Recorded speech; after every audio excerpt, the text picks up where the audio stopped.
So good afternoon, everybody.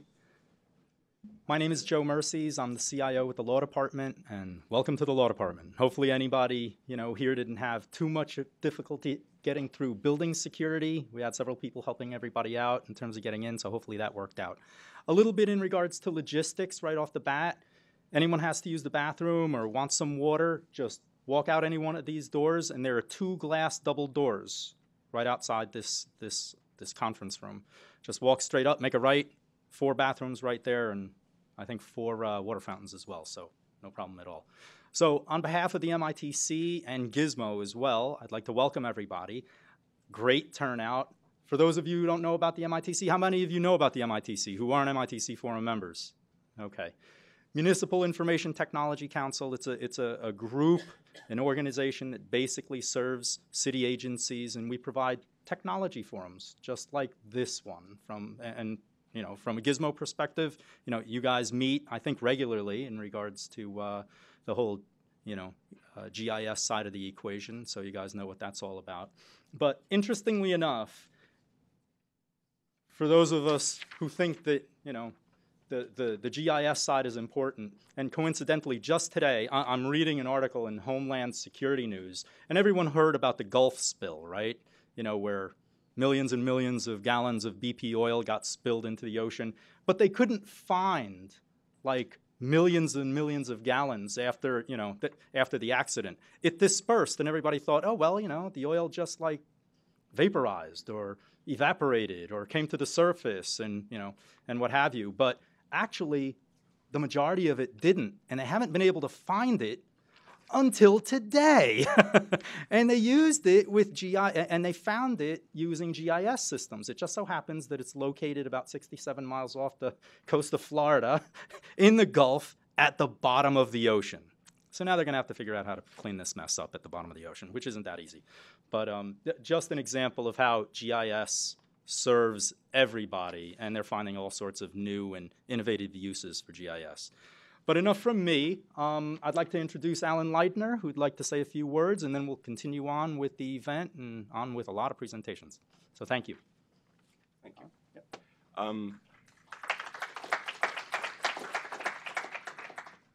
First, I'd like to thank MITC and, of course, the board of Gizmo for coming together and organizing it. As someone who goes back in city government for 45 years, this is like old times for me to come back and see some old friends and to be at an event where MITC and Gizmo join together in unity and present technology together.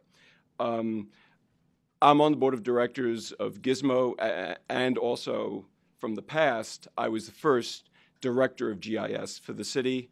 It was my privilege to do that, and I worked with many of you here in making that happen. And of course, you have all taken it to a much higher level than I was able to before I left.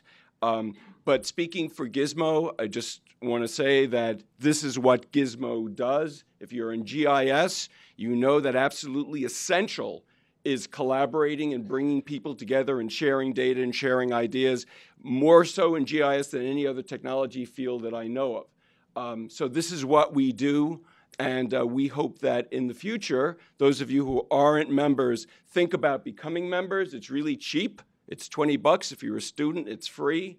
And not only do you get membership in Gizmo, and we do all kinds of stuff, just visit our website, but we are also very closely allied with the New York State GIS Association, which I was president of for 2 years, and that's a whole other layer of engagement, of contacts, and of events. And so join Gizmo, get 2 for 1, and you won't regret it. And that's enough of my pitch. I want to bring up Jim, who's responsible for bringing everyone together and all the speakers.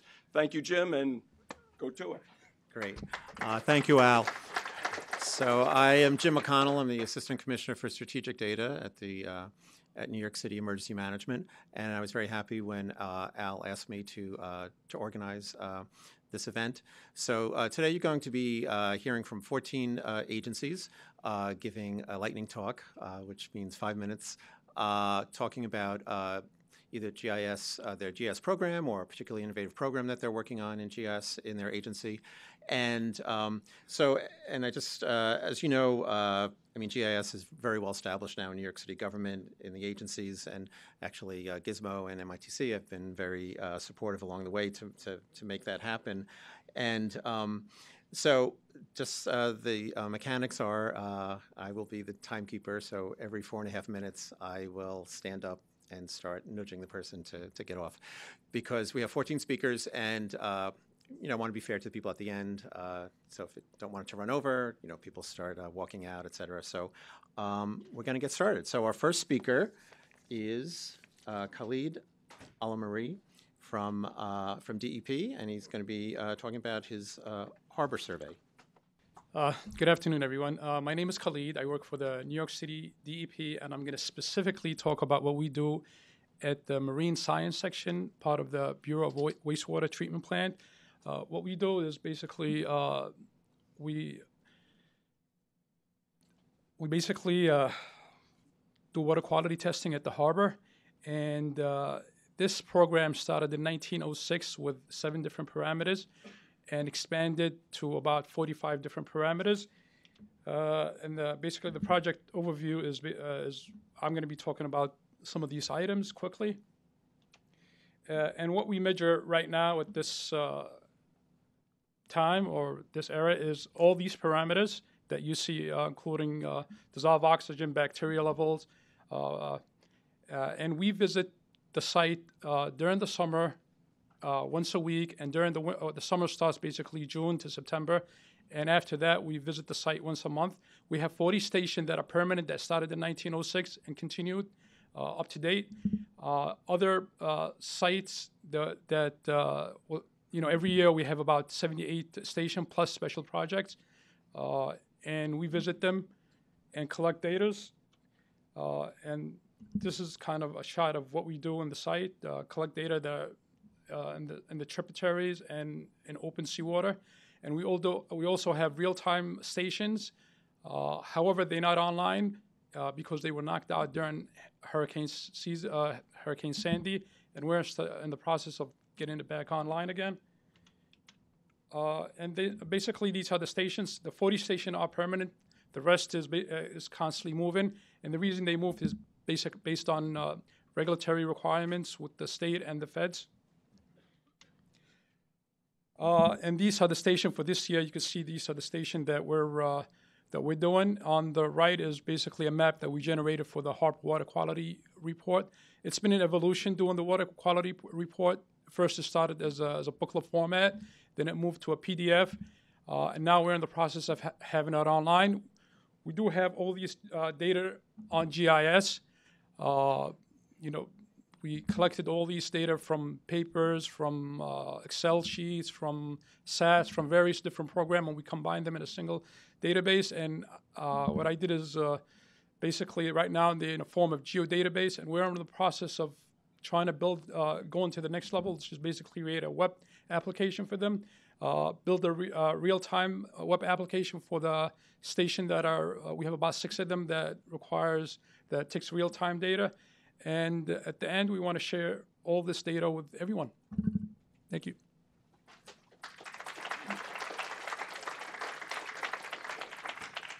Thank you, Khalid. Our next talk will be Dan Arobin, who is the Director of Geospatial Program Management Office in the Operation Management Division of Department of Sanitation, and he's going to talk about the evolution of DSNY's geospatial practice. So timekeepers scare me, Jim. So I have a clock that I'm going to look at. Which one is it? It's probably this one here. Well, no, because it'll have my name on it. That's mine. Yep. Go.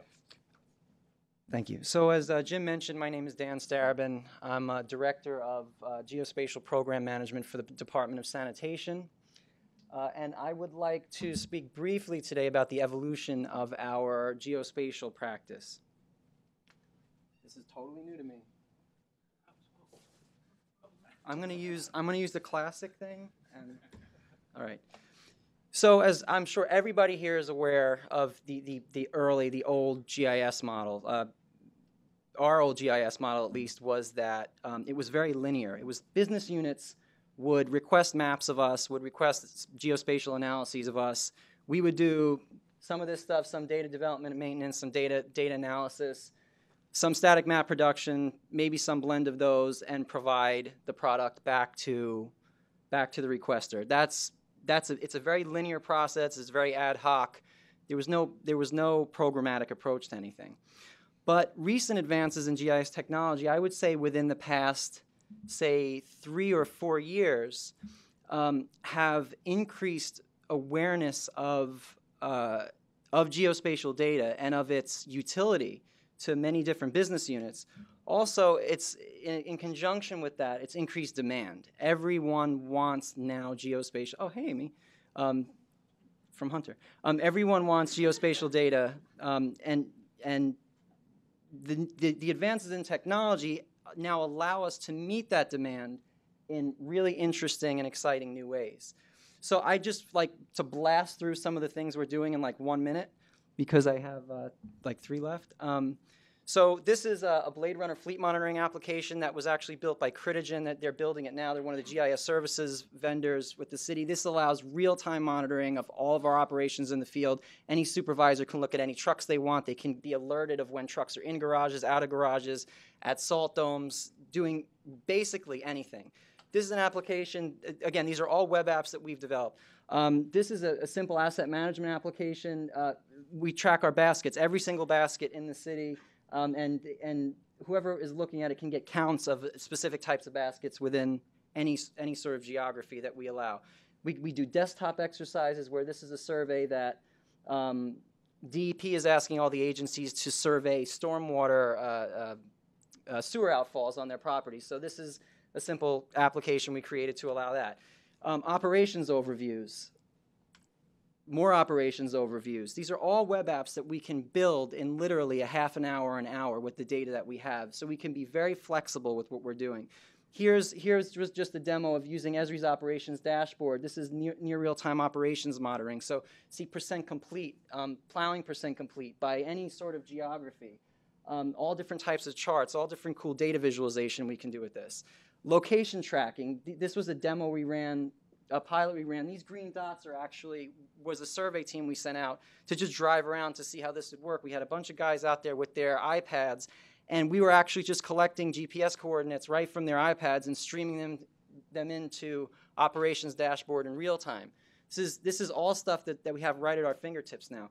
Field surveys, again, we send people out to survey individual units, and using their iPads or using their smartphones, they can just enter data and feed it right back to us in real time so we can see what's going on. I'm not focusing on them because this is about the new model of geospatial tools being the end products in and of themselves. What I mean by that are map creation tools, geoprocessing and analysis tools, data visualization tools. So it's not just about the map anymore. It's not just about providing the data anymore. It's about providing the tools that let people do other things with the data for themselves. So this has forced us to look at GIS from a programmatic approach. So this is the old way. We get a request from a business unit for a one-off map analysis, and then we create a map product. So we used to treat all requests this way, and we still, there's still a lot of this going on. There's still custom map products that we have to develop. We'll never get out of that business. But now, the new technology enables us to make the distinction between a one-off analysis and a routine business process. That's 30 seconds left. So we can ask the question, what's the real need now? What are these business units trying to get at? And we can build these targeted web apps and develop skills around the agency to do these things at the bottom here.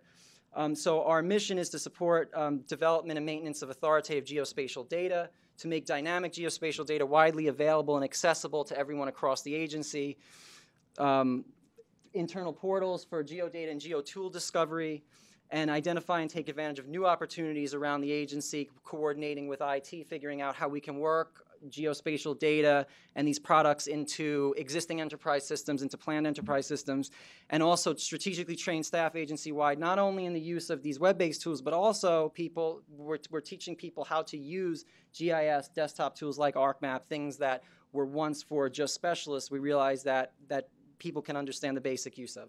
I'm done. Thank you, Dan.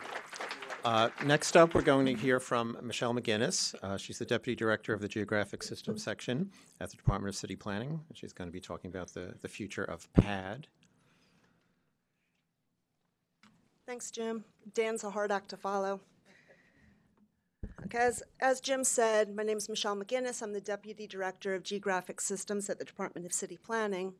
And our unit, as you may know, is responsible for the maintenance and enhancement of the GeoSupport system. And GeoSupport, if you're not familiar with it, is a custom geocoding package. It's supposed to, support all common geographic processing needs in New York City.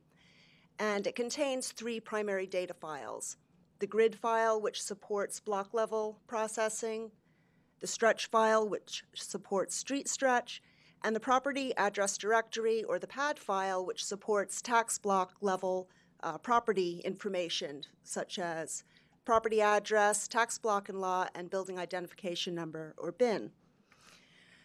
So DCP was one of the earliest users of GIS in the city, and the data that's contained in the grid and stretch files has been maintained in GIS since the early 1980s. First using Synercom, then Small World, and currently in ArcGIS through the CSCL maintenance application. The PAD file, however, is not maintained in GIS. It is a very antiquated system. The PAD background files are VSAM files that are updated via CICS transactions on the mainframe.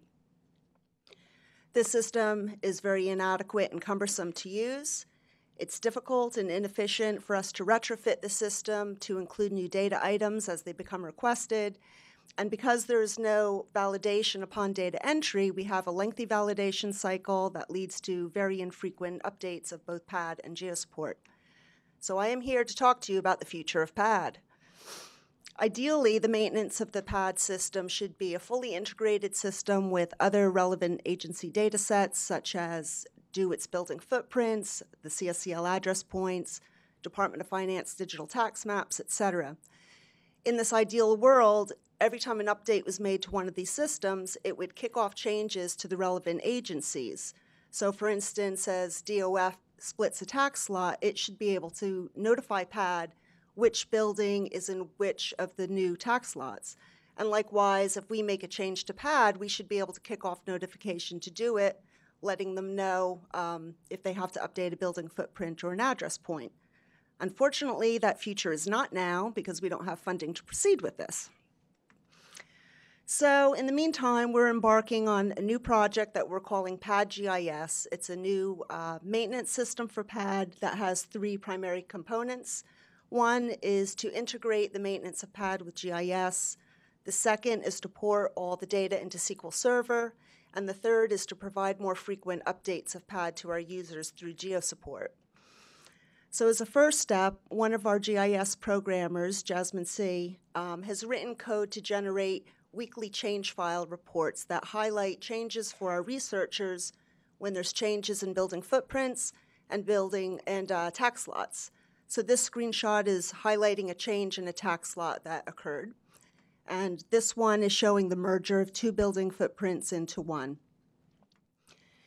To support the second goal, our PAD programmer, Steve Oliver, has been busy developing a data model for SQL Server that will allow him to call stored procedures.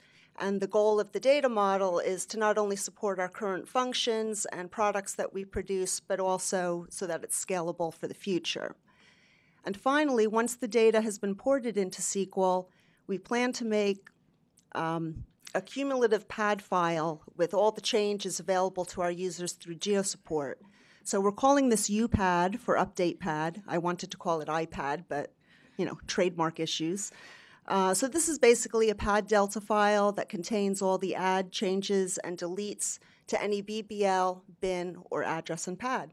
And as we're ready to launch this, we'll be notifying our users with more information. That's all I have.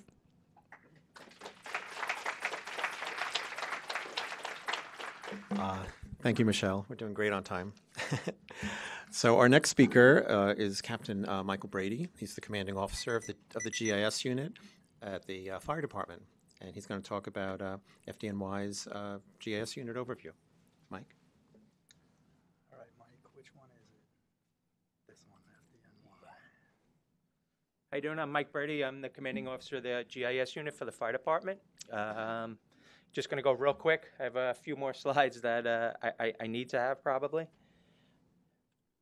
So this is who we are. We're about 10,000 uniformed firefighters and officers, 3,600 EMS personnel, a bunch of civilian personnel, dispatchers. We did about 500,000 fire and non-emergency runs, and EMS did about 1.3 million emergencies, medical emergencies.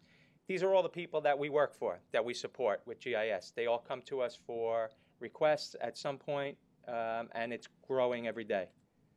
So since 9/11, really, GIS did exist in the fire department, but 9/11 brought it more to the forefront and actually has created more demand. They've actually valued it more as a valuable resource. With us instituting an incident command structure and developing our own IMT team, GIS has really been brought to the forefront. So we're just continuing to try and develop new technologies, or the latest technologies, and provide support for situational awareness and a common operating picture within the department and across city agencies. We have a GIS, not a GIS really, it's a planning vehicle, but it's got GIS capabilities. We share it with the IMT team. It's activated on 4th alarms or greater, and the IMT team will actually take it on deployments. And actually, you know, obviously we interact with a lot of city agencies, local agencies, state agencies, most of you that are in this room. So some of the fire data that we maintain or create and update is our fire data, divisions, battalions, administrative areas, firehouses, and units. EMS data, very much similar. Divisions, battalions, atoms, stations, 253 FDNY units and 128 voluntary units. We create a lot of paper maps for a lot of the bureaus and units. And a lot of them are one-offs, like Dan said, and that's not going to go away. And we keep getting more requests as people see them. They're like, wow, you could do that? And the fire department has field units, and when they see it, it just keeps escalating and keep getting more requests. So we're trying to progress away from that a little bit to feature services, map services, web map applications. This way there's not a reliance on paper maps or going out, our team's going out and collecting data, bringing it back, collating it, and then entering it in. Yeah, we'll have greater sharing opportunities, collaborating with other agencies, greater situational awareness and common operating pictures, sharing across agencies, and create a more simple, intuitive maps that are map applications that we can give to non-GIS professionals. We can hand an iPad to a firefighter, send him out in the field. He can collect data. He can edit data. He's doing GIS. And it's a lot more cost-effective now than it was years ago. An iPad costs a couple $100, very easy to use, not difficult like the old days where you had a difficult-to-use GPS device, a Trimble. You know, you don't want it. We're advancing technology rapidly. So we have an internal map, a web map that we provide 24/7 in our ops center. We display incident location data, and we want to have that ability to drill down, provide more data to our commanders, incident commanders, staff at headquarters. As you drill down, you click a feature, you'll get a pop-up. You'll provide some attribute data and links both to internal and external data. Some of it DOB search page. We have this dual maps widget that gives you street view, the oblique pictures, and a Google map, and we have links to building floor plans. Again, if you drill down, we have subway stations. You click on a subway station. We have plans for those that we show internally. We have the pictometry online widget, which is great because it actually provides archived imagery. So in the case of Hurricane Sandy, you could see some before and after pictures. And it also provides tools that you could do some measuring of area, height, length of buildings. Very, very important to incident commanders.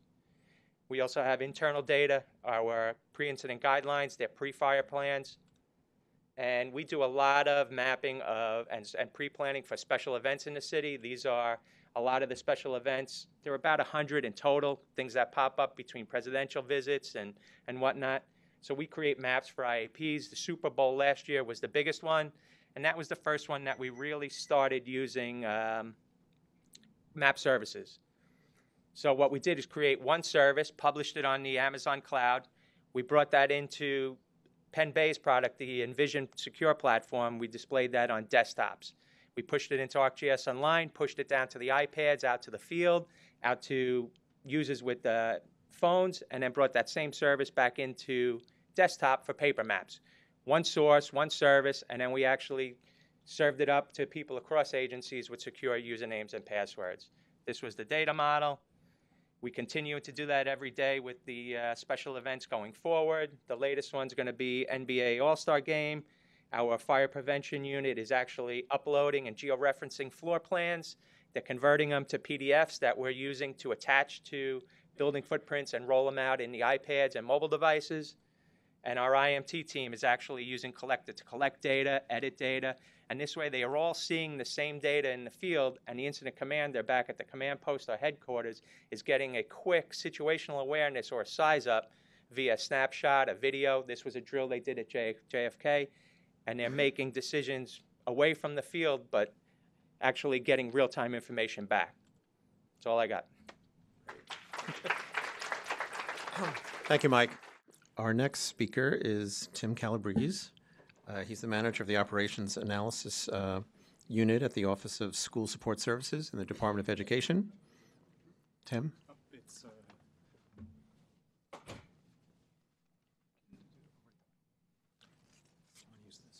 No. I'm a better reader than speaker. So, thanks. All right. So just to give you a little bit of background, my team includes myself and Joanna LaRusi and Kevin Jenkins. It's really their talent that really drives the success of the team. Organizationally, we've recently moved from pupil transportation up to the Office of School Support Services, which oversees transportation, school food, and the public school athletic league for the Department of Education. So this means we'll be providing GIS support to those three offices. We're proud to be an Esri shop, and we've received great support from Esri over the years. We also provide support for our school bus routing software packages like Edgelog, and also our homegrown .NET applications in our application development group.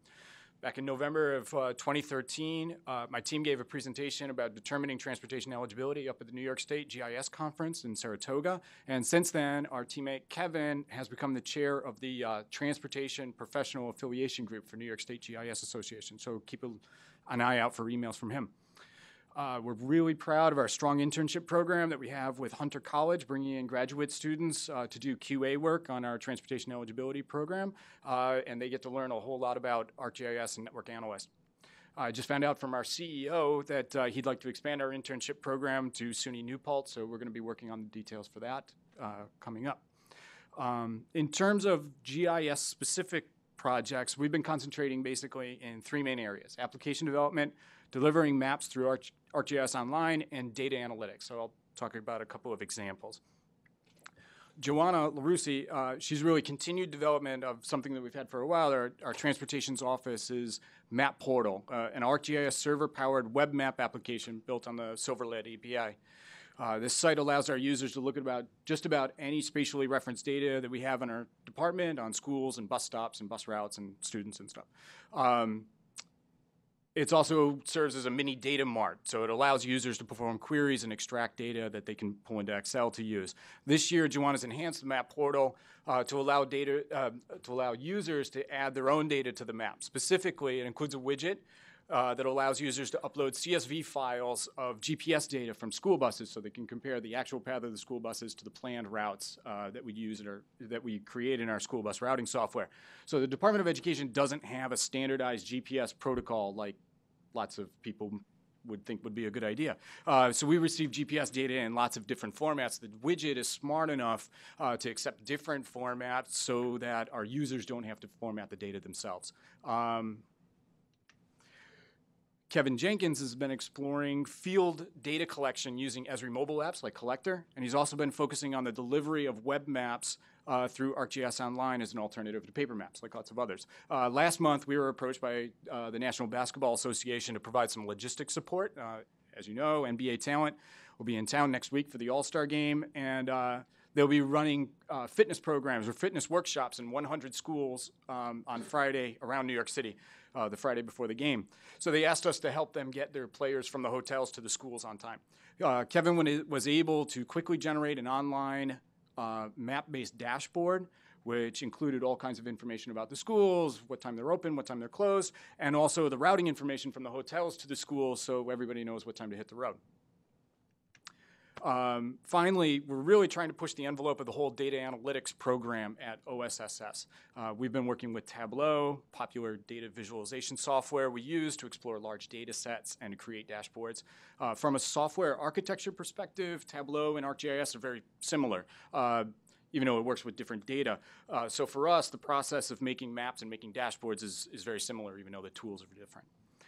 But it's kind of this data visualization software that I'd like to talk just a little bit more about. 3 years ago, I attended the Strata conference on big data, data science, and visualization. It was a fantastic conference with awesome speakers, and they talked a lot about spatial data, but never mentioned GIS. Fast forward to last December, there was another conference, the BI Leadership Summit, where they covered a lot of the same topics as 3 years ago in the Strata conference, and the field of data visualization and BI science has really advanced a lot in those years, but there's still no mention of GIS at those conferences, even though data analysis and visualization are at the core of what we do.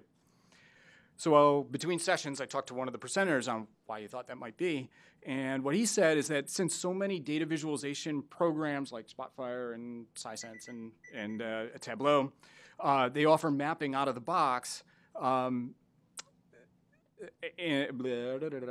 there's so much spatial data available now, many organizations feel like they don't need spatial data specialists. Data visualization software is gaining wide acceptance. I know in the DOE, we're piloting Tableau across the organization now, and we've got eyes on going enterprise soon. So once that happens, lots of people are going to start making their maps in Tableau, even though it doesn't offer custom geographic regions like school districts, which is obviously pretty important to the Department of Ed. I'm sure that many of you are seeing this kind of trend in your own organizations. I urge you to attend and participate in BI conferences. It's going to benefit the business intelligence community to get input from data analysts and visualization experts working in GIS. And it's also going to give GIS teams a big leg up on understanding these new analytical capabilities that may be coming from other parts of your offices in your organization. Thanks. Thank you, Tim. That was great. Next, we'll be hearing from NYPD, Sergeant Jorma Huuttinen, and he's the Deputy Commissioner of Management Analysis and Planning Office in the Geospatial Information Analysis Group for NYPD. So yes, my last name is Huuttinen. I am NYPD. I just go by my first name, Jorma. Even it's only for,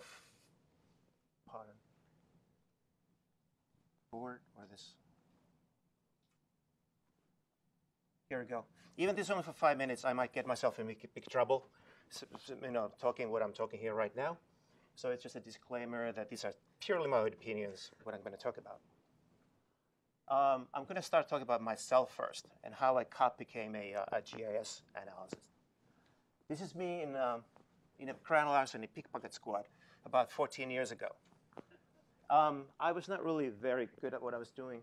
Over here you can see a little bit of wiretap hanging, and you can see my gun poking out. Like, obviously, I was not really good at what I was doing. But what I was good at is actually every time there was a pickpocket, I was able to put a pin in a map and show where the clusters are, where the locations are. Also, there's clusters of Starbucks.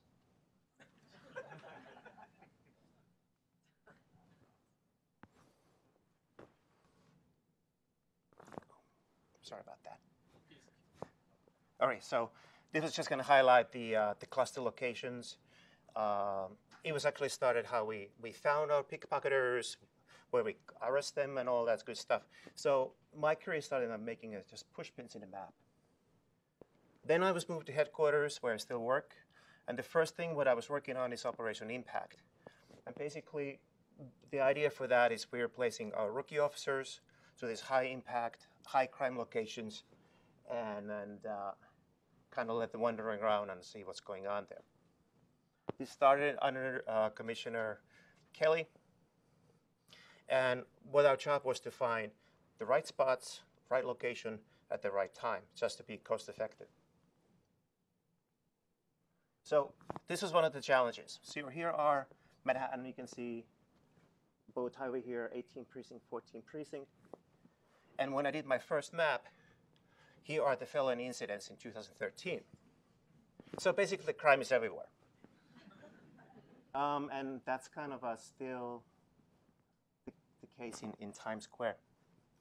So what we did is we start using the kernel estimation and creating these hotspots. And at that time, NYPD was a map info house. So we have to use a crime stat software to create these clusters. And the key thing is finding a tiny, tiny sandbox where our cops can walk around and stabilize the neighborhood. This is a quick fact sheet. I wish this would be working. But what we're doing is we're using, just selecting polygons, and we'll be able to create a report on the fly comparing 2 different years together. And so you can see how the robbery has changed by month, is still visible by patrol, and what time it's happening. Like down over here, you can see most of the robberies were happening between 2 and 6, which kind of tells that that's actually a school condition. Kids are getting out of school, robbing each other. So it's not really worth of an impact zone. It's like a local condition. So that was the first project we were working on. The second one was more specific locations, the CCTV cameras. You've probably seen this everywhere. We have about 900 of these here in New York City at the moment. There's 2 cameras in every single box. One is doing their rounds, looking for incidents, and one is fixed post. We were lucky to receive about $18 million for the last 2 fiscal years to buy these boxes. One box is about $35,000. So you have to be very specific where do you place your cameras. So instead of using the kernel smoothing technique, using CrimeStat or Esri, what we created was this fishnet analysis.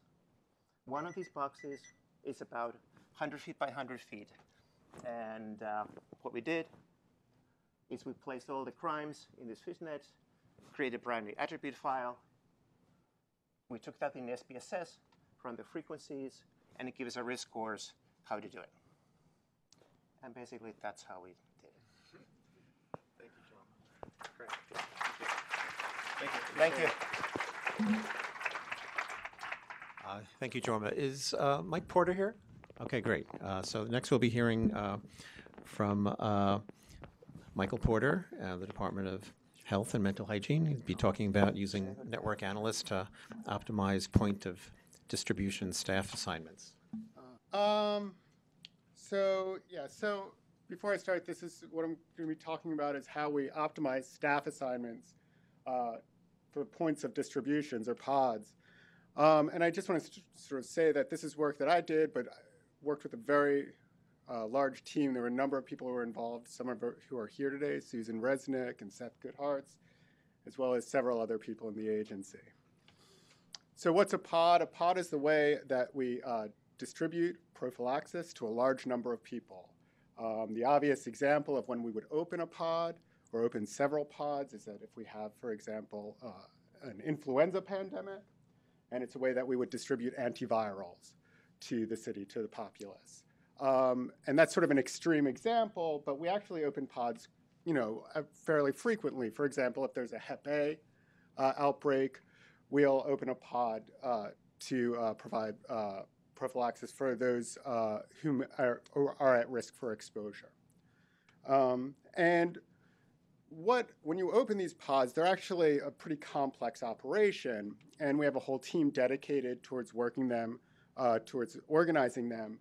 And we train staff in a number of different roles for each of these pods. There's about 5,000 people we've trained for the different roles collectively, and people are trained for different functions. And at each pod, we sort of have this minimum. We need at least 2 people in these different roles here for all of these different roles. And the general one, we just, as many as we can get. And so the problem we were faced with is that if we open a pod, we want to make sure that people are assigned to the right places, right? That they're traveling collectively, that the travel distances or travel times, we're minimizing them. And, this is really for 2 reasons. The first and most sort of obvious reason is for the convenience of the staff, right? You don't want people going from, Woodside to Staten Island and Staten Island to Woodside, right? But it's also that the sooner we can staff these pods, the sooner we can stand them up. So there's a real efficiency and operational reason to staff this as well. And the problem we faced actually is that there was no sort of black box solution within Esri for this. They have lots of network analyst solutions, but none of them say we need at least this many people at each of the sites. So what we did is we sort of came up with an algorithm that combines different parts of network analyst. And there's basically 3 scenarios for this algorithm. So the first one is saying, okay, we don't have enough people to cover the minimum at all the pods. So for example, if there's 165 people, we're assigning to the 75 different pods, and we need at least 2 in each of the pods. We don't have enough people to cover. Actually, in this case, we do actually have it all there. But so what we do here is that there's enough people to cover both of them. So what we do, the first one, is we run the location allocation algorithm with a maximized capacitated coverage option. And what this says is that you will have no more than this many people at each of your points. And so the first time we run that, we say that you're going to have no more than 2 people. And it'll assign 150 people. And then we take the remaining 15 people and just assign them to their closest facility. The second scenario that happens is when you don't have enough people to cover all of the minimum requirements. In this case, what we'll do is we'll do that maximized capacitated coverage. But we'll just set it at 1. And it'll assign 75 people evenly out to the pods. And then we'll do it again and set it at 1, and they'll assign 60 people. And this way, we're making sure that no pod has 3 people and there isn't a pod that has none.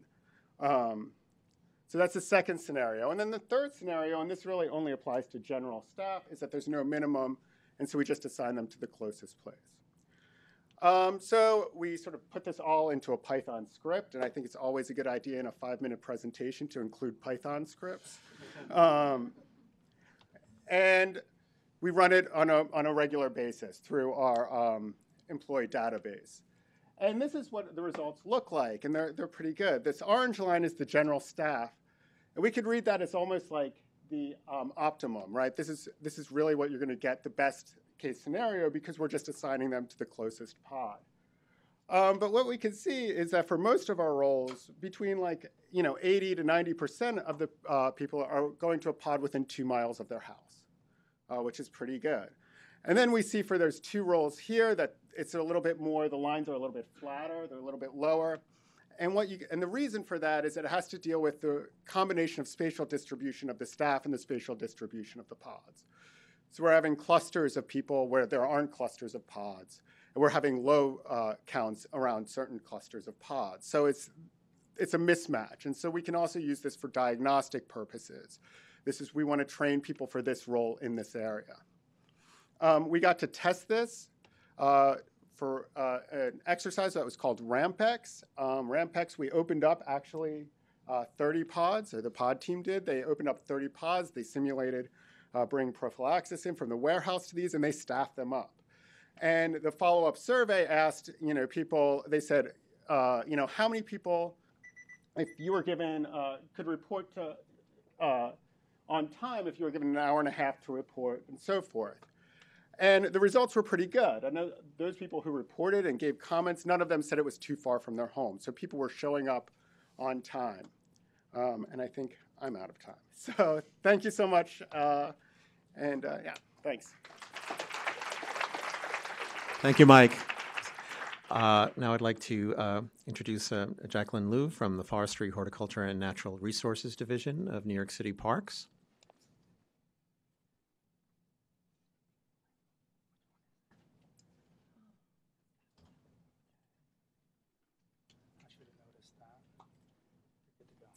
Okay. Thanks. Can people hear me, hopefully? So thanks for the introduction. So I'm here to talk to you about how this spring, New York City Parks, together with our partners and our dedicated volunteers, will be using neighborhood-based participatory mapping to create an accurate map of every tree that is planted in the public right-of-way across the 5 boroughs. Our goal is to use that data to support our daily operations and also support the efforts of our thousands of tree stewards that are helping us take care of our urban forest. So 2015 is actually not going to be, it's not the first time Parks has embarked on a crowdsourcing effort of this scale. In both 1995 and in 2005, Parks engaged hundreds of volunteers to collect this type of data. We demonstrated basically that it was possible to collect useful data using volunteers, and these efforts actually catalyzed major advances in the way we manage our urban forests. It led to funding justification for a routine block pruning program. In 2005, it led to an estimate of ecosystem services that directly led to the Million Trees Tree Planting Initiative. But unfortunately, while these two census efforts created really great, detailed, actionable information that helped us advance our program, really did not result in a very good map. And so that's because these inventories were address-based. This slide shows two sets of geocoded data, one from the 2005 street tree census, the other from our legacy system tree manager. And the geocoded tree points are actually everywhere except where the tree actually is, which is on the sidewalk and along the curb. And so this is where the 2015 census is going to be completely different. Instead of collecting trees by address, Parks and our volunteers will be explicitly mapping the trees for the first time. We'll be using TreeKit, a simple but robust mapping tool that was developed by a local New York City nonprofit of the same name. Using TreeKit, all you need to map these street trees is a mapping partner who's willing to take a walk with you around the block, a rolling wheel for measuring distance from the curb. The TreeKit method is based on linear referencing. It involves measuring the distance from the corner to the first tree, to the center of the first tree, then the distance to the next tree, and the next tree, until the mapper reaches the end of the block. An algorithm then uses these measurements and throws them against block edges that are derived from the citywide planimetrics and to place the tree point basically exactly precisely at where the tree is located along the curb. Yay! Simple but elusive goal. And the end result is a much more representative and accurate map of our street tree population, where the end user of the map can actually confidently identify which tree they're standing under.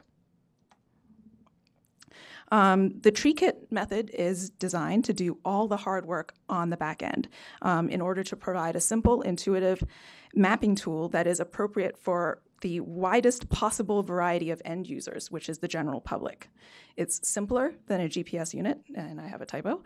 It's gives you more consistent data quality than heads-up digitizing in the field, especially when there's deep shadowing between our lovely tall buildings.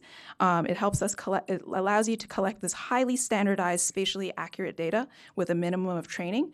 And probably more importantly, when you're talking about scaling up to the 5 boroughs, it's been widely tested with volunteers over several seasons, mapping thousands of trees. The public-facing part of the mapping tool is actually so simple that a computer is not even required. As you can see from this data sheet, location's been reduced to being able to identify the block that you're standing on, your starting point, and your end point. In 2013, Parks worked with TreeKit to translate this worksheet into an app that works on the same basic principle. The volunteer identifies the block that they're on. They tap their starting point. They identify which side of the street they're walking down, left or right, and they start to collect and enter their measurements. This is actually a screenshot of the prototype. So the fields we're going to be collecting in 2015 are different from what you see here. We are completely ditching address. We don't need it. The XY coordinate is sufficient. And in addition to basic information like tree species and diameter, we're going to be collecting data points related to tree condition and signs of stewardship. And basically, after the volunteer submits the last measurement from the last tree to the end of the block, they will get a preview of the mapped block showing the interpolated location of the street trees and an opportunity to leave some feedback for our QA team. And that's how we're going to collect the data, one block at a time. Of course, the tree census effort is not going to end after the last mapping event is over and everyone goes home. Our goal is to actually use this data to support our daily operations, and so we are planning to incorporate this data set into our next generation forestry management system, where we will be able to maintain the data through our daily operations. The Forms 2.0, which was built by our agency's Information Technology Division, is going to be rolled out later this spring. And so to recap, Trees Count 2015, that's like the official marketing term. It's a project that we hope will spark and sustain this public engagement around participatory mapping and neighborhood-based stewardship. And when the census is completed, we hope to be able to coordinate public stewardship with municipal forest management through this shared map of street trees. Thanks. Thank you, Jackie. Now I'd like to introduce Amin-Ra Mashariki, who's the director of the Mayor's Office of Data Analytics, and his colleague Nick O'Brien, who's the deputy director. We're going back to Google? Yeah, that's right. Thank you. I guess we want Good afternoon. I'll actually start while we get set up. So just as a quick heads up, for those who aren't familiar, MODA is a cross-agency data analytics shop, Mayor's Office of Data Analytics. We have a couple of things that we do. One of the things that we do is grow analytics capacity throughout the city within the agencies where there may not be, or they're looking to sort of ramp up their capacity. We also manage open data.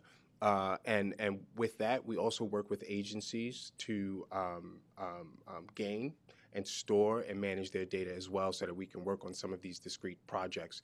And so for what we're going to do is talk about in the GIS, because we don't specifically do GIS, but in some of those discrete projects, we do have to take on mapping challenges. And so we're going to talk about one particular project that we did, which is called Business Atlas. And so while I'm talking, Nick's going to be driving. Business Atlas is a public-facing free market research tool for small businesses. Provides a range of information on business conditions and demographics by neighborhood. The idea was, if you're Starbucks or Target or the like, when you want to open up a new business, you have tons of information, tons of resources available to you to know which area is the most robust, what makes the most sense for you, but small businesses don't necessarily have that capacity or those resources. And so the city wanted to figure out a way how we could use internal city data, primarily open data, to then build a capacity for a free market research tool for those small businesses in that space. And so while I'm talking, Nick is basically just going to kind of show you how this works. And it's public facing, and I don't know how many here have used it before, but help yourselves. So the idea in this presentation is sort of, the title of it is interoperability. So it took a couple of, I think interoperability has a couple of definitions, but one of the ways we're looking at interoperability is data integration. And so we actually started with a file left over from work that MODA did with OEM and DCP during Hurricane Sandy, right? And so they worked on a building assessment mapping initiative, and so the data that was gathered from there, MODA held on to, and we like I said, we manage data from other agencies, and so we have a data warehousing capacity called DataBridge, and so we stored that data.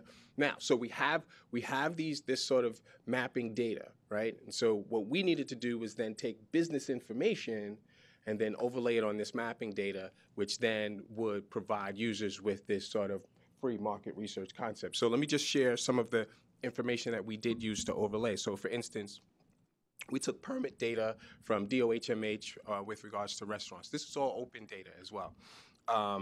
DCA, permit data from DCA, State Liquor Authority information, DOB sign permits. This one is a cool, interesting one, right? So if you put in a permit, if you're a company and you put in a permit for a sign and the sign says movies here, then we figure you're a movie theater, right? And so that's how we would identify you. So because we had to figure out how to identify all of these businesses and overlay them and sort of do the location mapping. Also, one of the things that was really interesting, and our director of analytics, Lindsay Molyneux, is the person who really drove this initiative.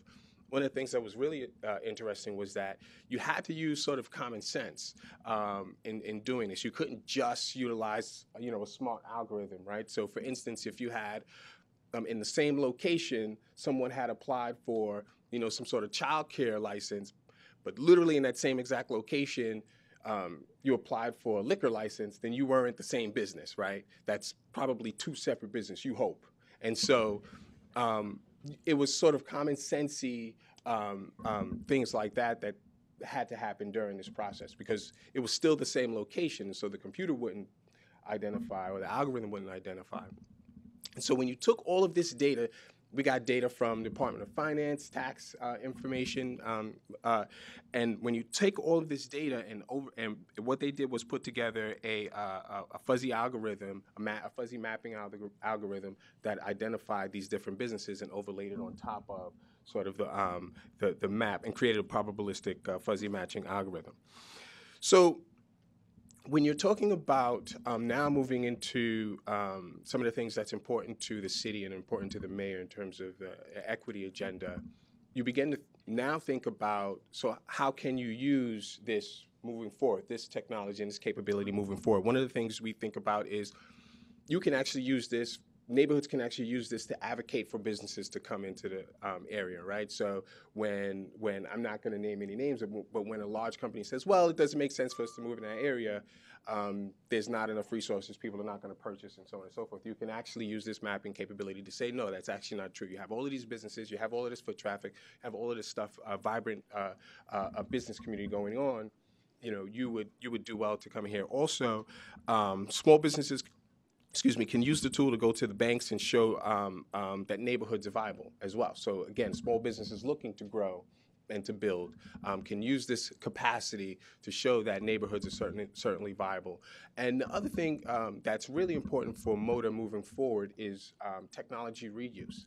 And so one of the things that we'll be doing, again, with the equity agenda is looking at working with initiatives like Young Men's Initiative, CAU, and other offices to begin map services in neighborhoods as well, so that people can understand what services exist in their neighborhoods and so on and so forth. So this was one of the examples of how we sort of dove into the GIS space.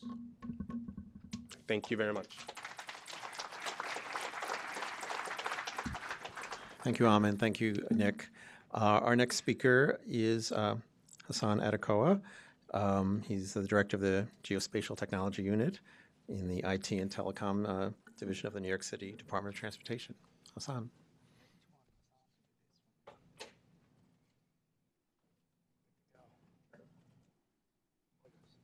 So my name is Hassan Adekoya. Nice to see old faces and new ones. So I'm going to talk about GIS and its role in public engagement. But before I do, I want to talk a little bit about DOT and what we do. So DOT has about 5,000 employees, 6,000 miles of streets and highways, over 12,000 miles of sidewalks, and we manage bridges as well. We install over 1 million signs, about 12,000 signalized intersections, and 300,000 plus street lights. There's a lot of activities that we do, but our mission essentially is mainly about safety, efficient movements of people and goods, also improving traffic mobility, as well as maintaining city infrastructure. We also try to encourage sustainable modes of transportation. So with respect to the new city bikes, that's another way of encouraging sustainable modes of transportation. Some of our strategic initiatives within IT and telecom is centered around mobile computing, being able to develop with mobile-first responsive design, agile development, being able to reuse code base, as well as increase the time to market for some of our systems. Being map-centric, this was a change in strategy, but we're realizing that all the systems that we build are location-based, and it makes it very important that, whenever we build systems that we use for asset management on permitting, we need to be able to make sure that they have location information in there.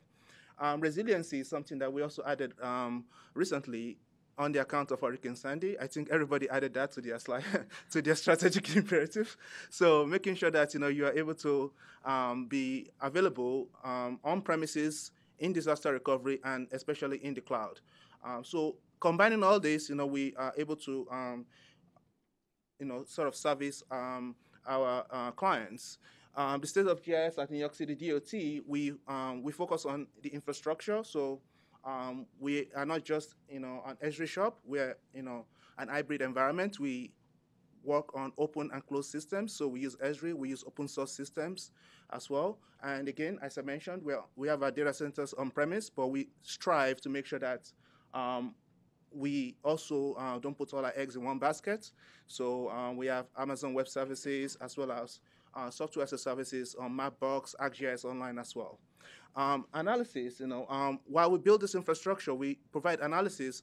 We allow our transportation planners and engineers to do analysis that allows for them to be able to do optimal deployments of transportation assets. So, we have, like, for example, if you want to decide which areas you want to install red light cameras or whatnot, the transportation planners and the engineers utilize the GIS systems and the infrastructure that we provide to be able to provide this analysis. And in our agency, we have about 5,000 plus employees.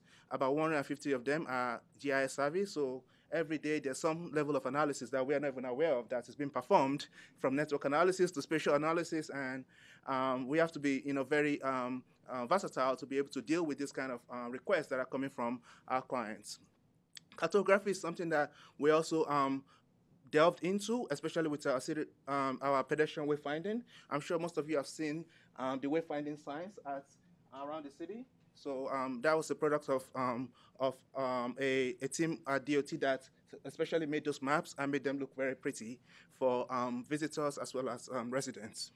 So also, with respect to system development, we build a lot of systems at DOT to support our clients, from asset management, permitting, inspection, pavement management, and lastly, citizens outreach portals. We usually, this is a critical component in the transportation planning process, being able to engage the public, get their feedback, and be able to turn those feedback into actionable items. So to that effect, our latest project that we built was the Vision Zero View, which was built to support the mayor's policy of reducing traffic fatalities to zero.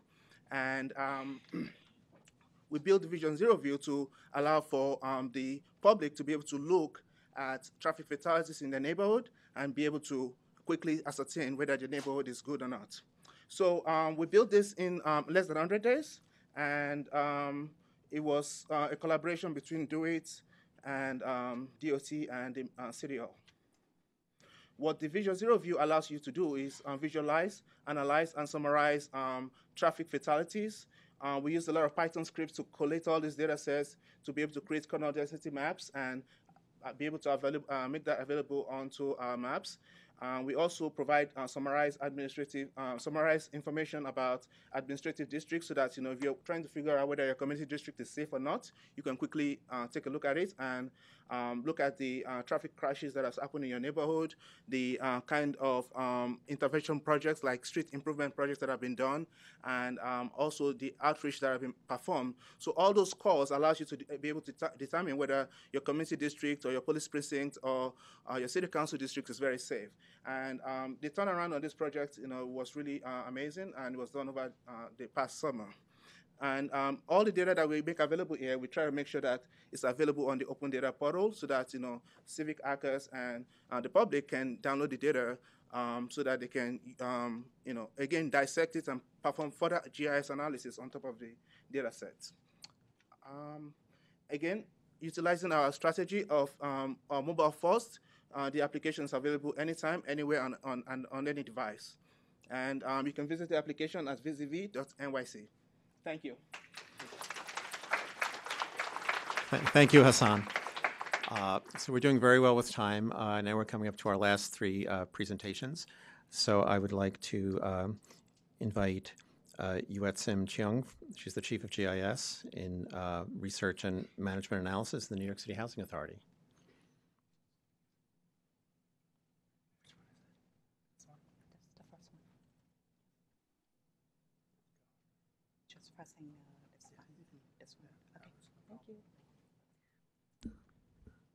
Good afternoon, everyone. My name is Yuetsim Cheung. I work for New York City Housing Authority, NYCHA. NYCHA is the largest public housing in the country. So we are the owner of 334 developments with over 2,500 buildings throughout all 5 boroughs. So we're large, and in order to manage our buildings, so we have to have GIS. So today I'm going to talk about GIS maps and apps in NYCHA.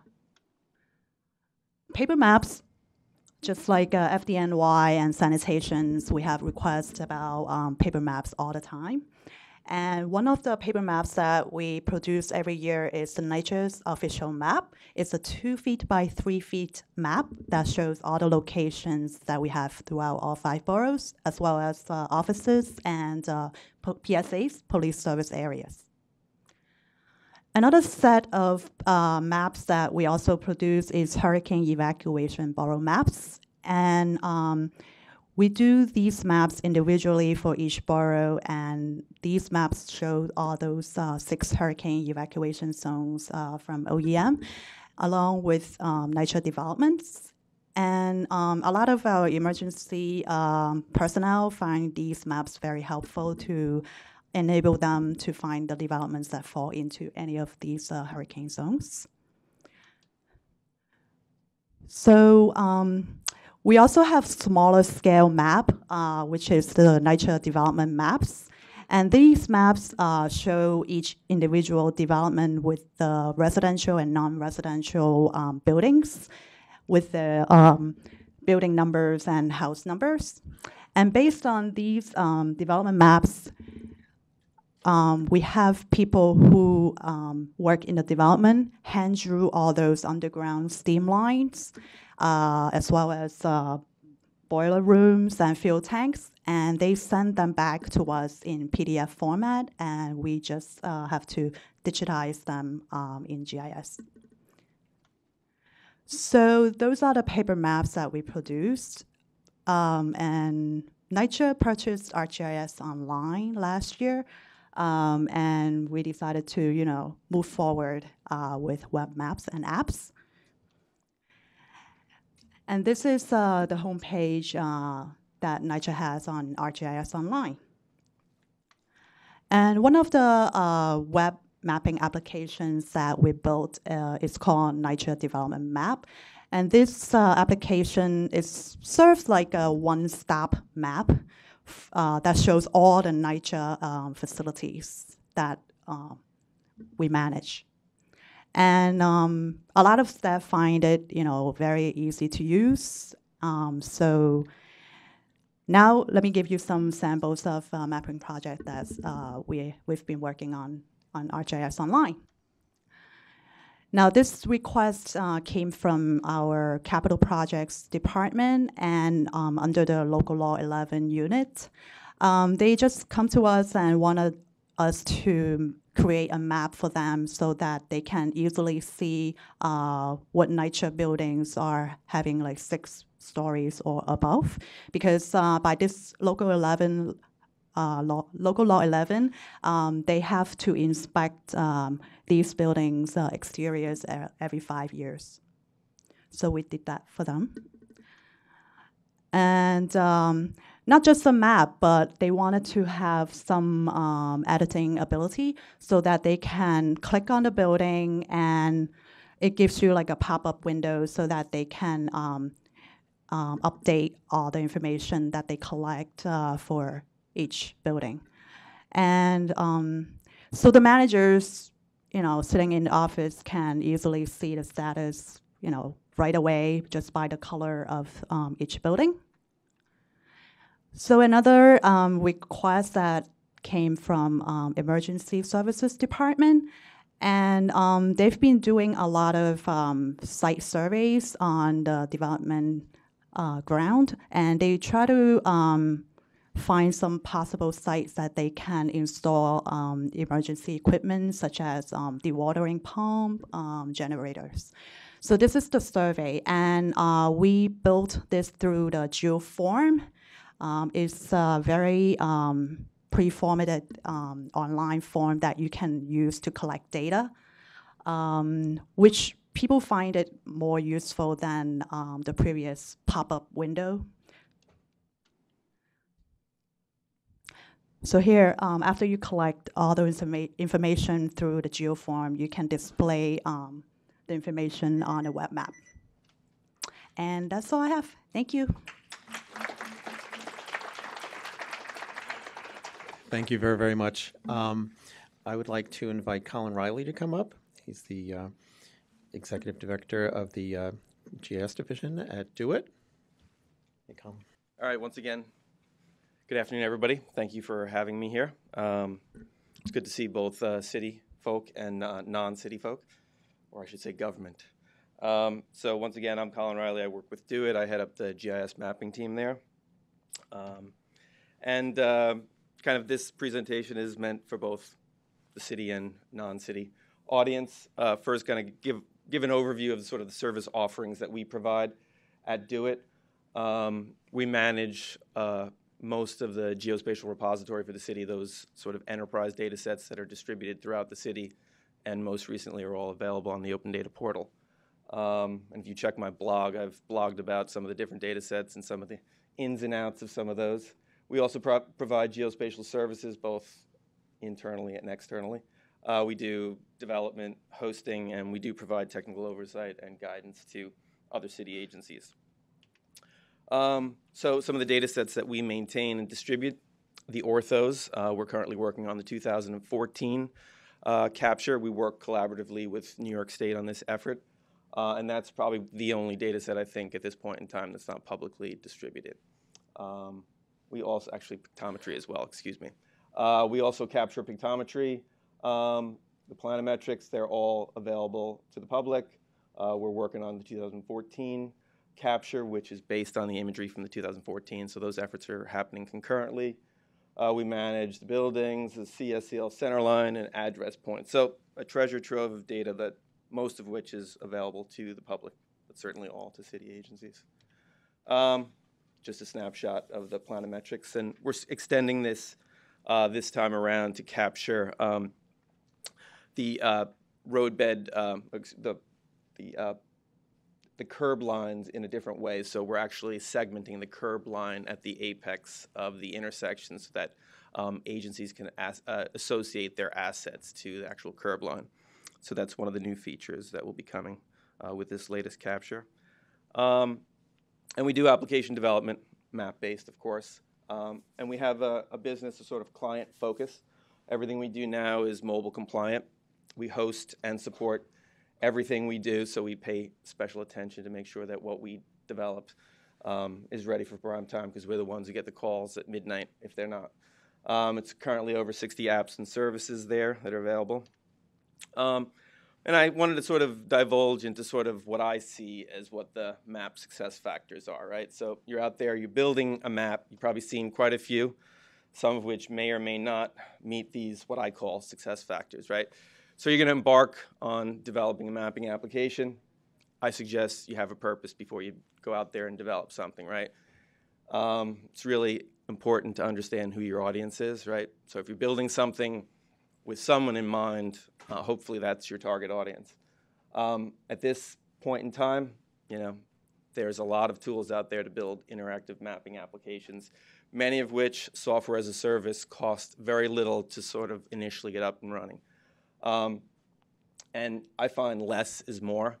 There's a movement away from these map portals which sort of replicate the GIS desktop environment, throw it up there on the web, and you know, most people are not cognizant of the fact that you can check layers on and off, right? So less is often more. And tell a story with that map, right? what information, right?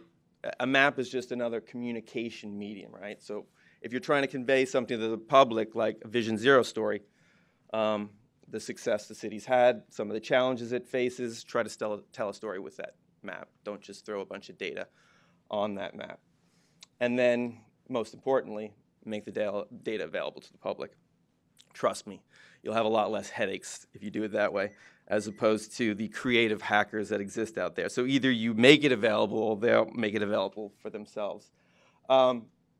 In terms of development, am I already running out of time, Jim? I feel you hovering, so I feel like I should start 30 seconds. Wow. So we use an open source stack. These are just some of the example applications. This is a pre-K finder, which actually the source code is out there on GitHub. We've actually spun up a few of these finder type apps. This is Plow NYC. We've also used Google Maps. There's the Hurricane Evacuation Zone Finder we developed. Also the crime map. There's also at the very bottom of the fold of nyc.gov, we didn't get that top billing real estate. There's a map gallery of many of the applications that we've developed. And we use open source, and there's a lot of miscommunication, misinformation around open source, right? Why do we use it? It's cost effective. It's standards based. It's interoperable. So we're a hybrid shop. We do use Esri, but we use a lot of open source, right? So it's generally not one or the other, but it provides you the ability to not be locked into any one single vendor, right? It's fully supported. It's got a proven track record. Some of these big companies that you might have heard of, Google, Amazon, Twitter, are all based on open source, right? So if they can do it, why can't we? We also provide a geocoding service to both the public and internally. It's called GeoClient. It's a RESTful web service to GeoSupport, which is provided by the Department of City Planning. As I said, internal, external versions, and we're working on a batch interface as we speak, even though what we see quite often is people batching records to it. Just a bit of news, we're going to be hiring a PM in the next month or so, so if you're interested, send me your resume. But you still have to follow the standard city procedures. For other city agencies, there's a lot of miscommunication, misinformation. We do not have an Esri ELA. Sorry about that. We're working on setting up some QGIS training. I've been requested. A few agencies have approached me about that, so we're going to be setting up hopefully some training through DCAS. And then I'm also on the committee for the State of the Map US, which is, if anybody has heard of OpenStreetMap, which is essentially the Wikipedia of geospatial data. That's being hosted this year, June 6th through 8th at the United Nations, and I'm on that committee. So I encourage you all to go out there. It's going to be a really great time. And I guess we'll save the questions at the end. Cool. Thanks, everybody. Sorry for going over. Thank you, Colin, very much. Okay, we're now at our last presentation.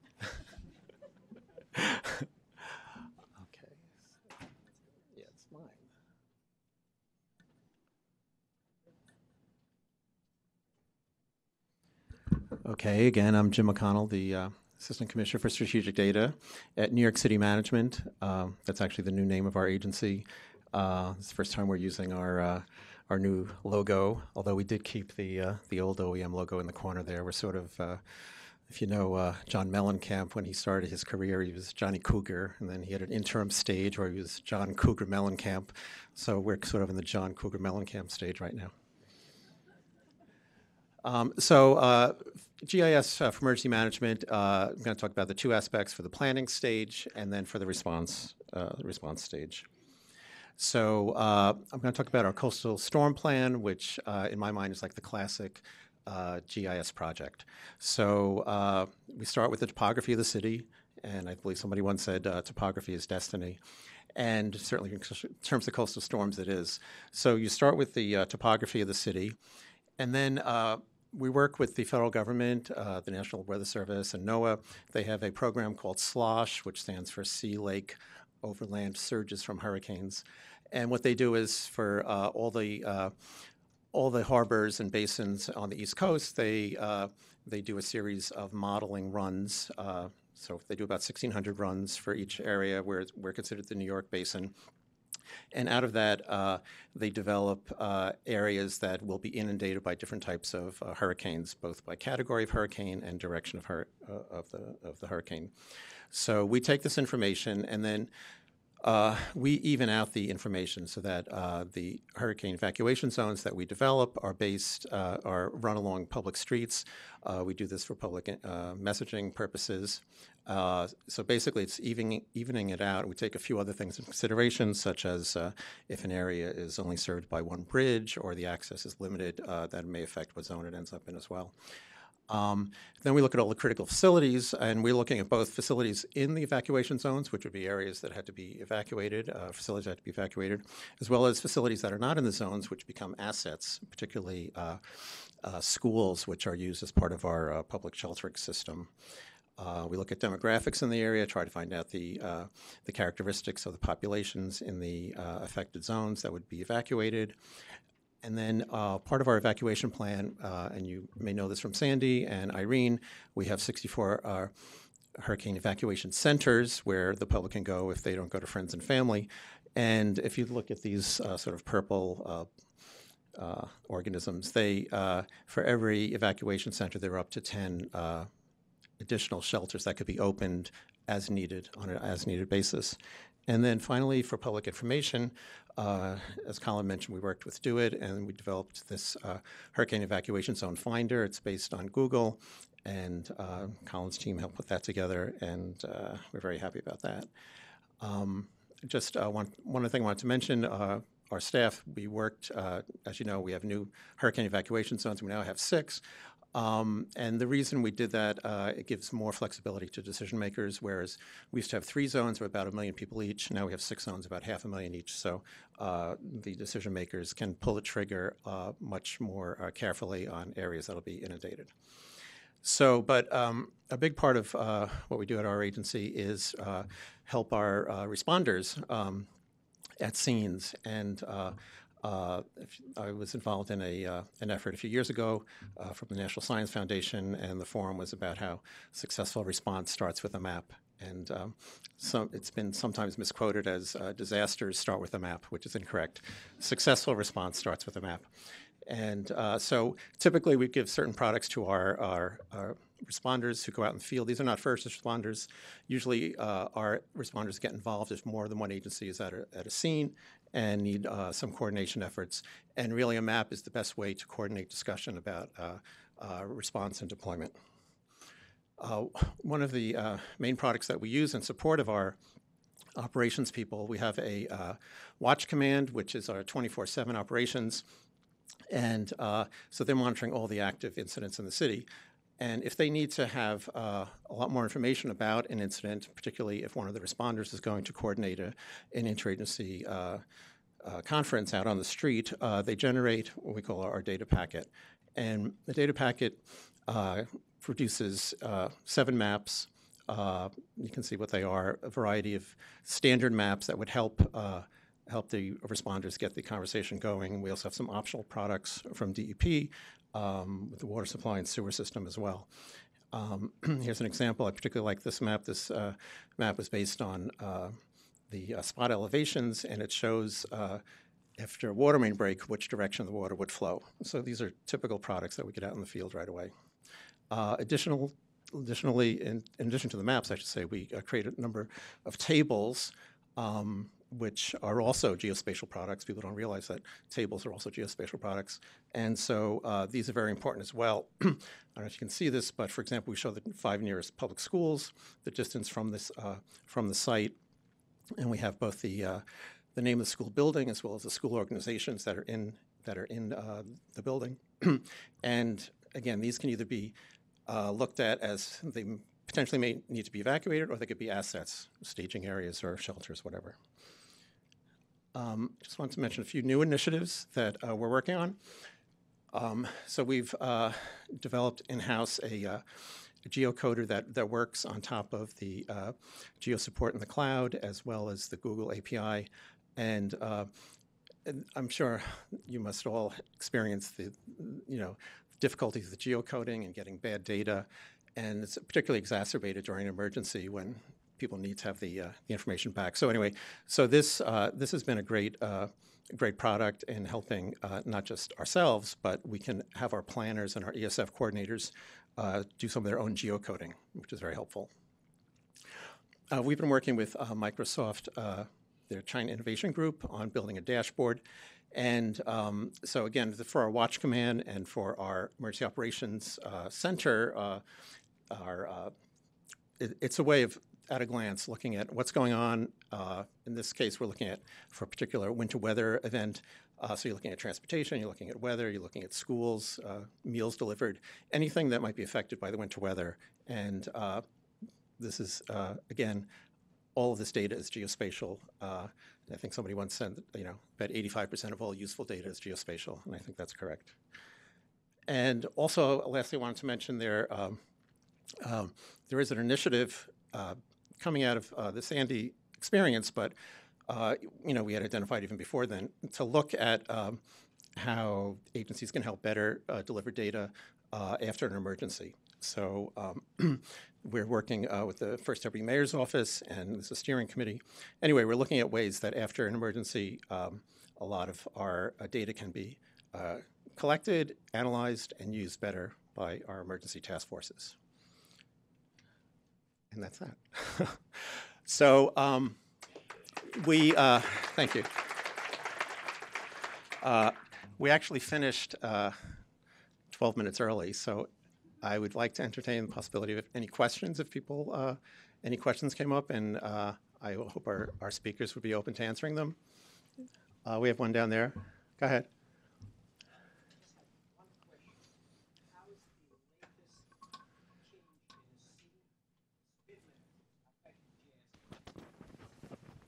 Oh, Hassan, the question was, how is the change in the city speed limit? Has that affected the GIS community? Is that something that DOT, in terms of signage or anything, or? You can.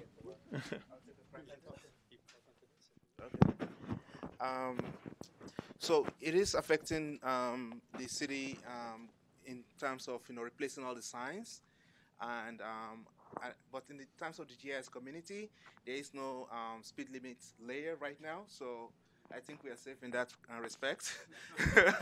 But the good thing that is that the change actually caused is that it's causing us to actually identify areas where the speed limits are going to change, and document those, and have a procedure for documenting those moving forward. So eventually, out of this process, we will have a speed limit feature class that could be shared with the greater GIS community.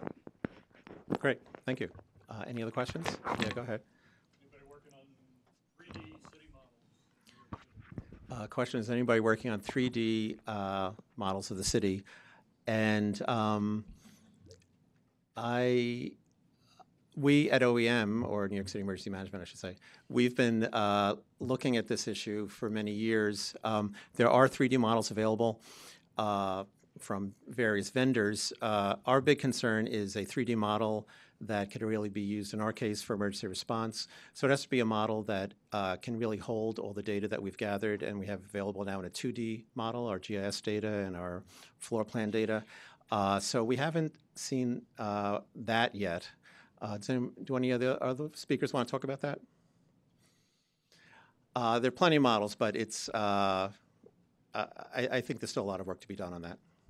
Any other questions? Yeah, go ahead.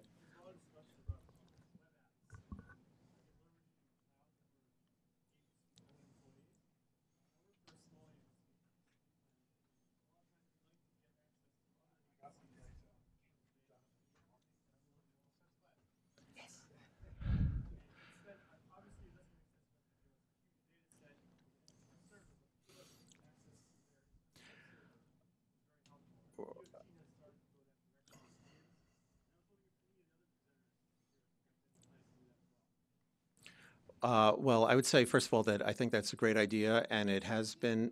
I'm sorry, so the question had to do with agencies being able to access other agencies' data through web mapping services rather than, I guess, having to get a full copy of their data sets. And so, I mean, this is the trend, in so many areas, have access to a web mapping service where you basically are going into the data owner's repository and getting the latest and greatest version of their data, and you're just using it for that purpose. You're not gathering there.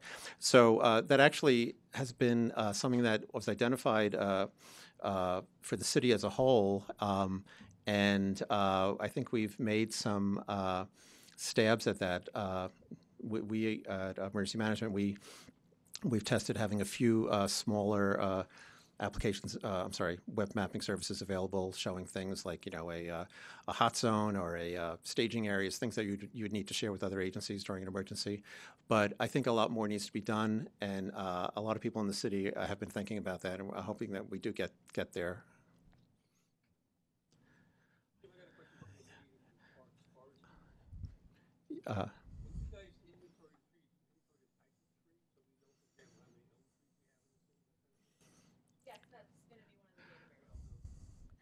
So the question was about the type of trees and they will be.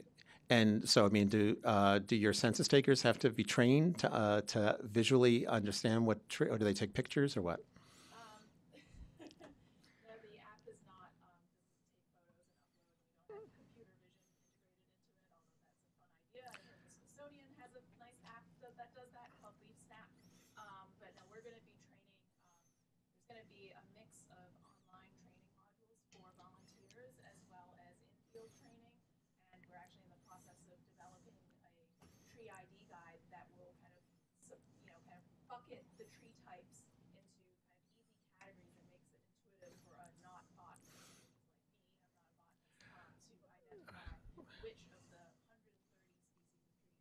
So the census takers will have online training and be able to identify the different types of trees. Okay.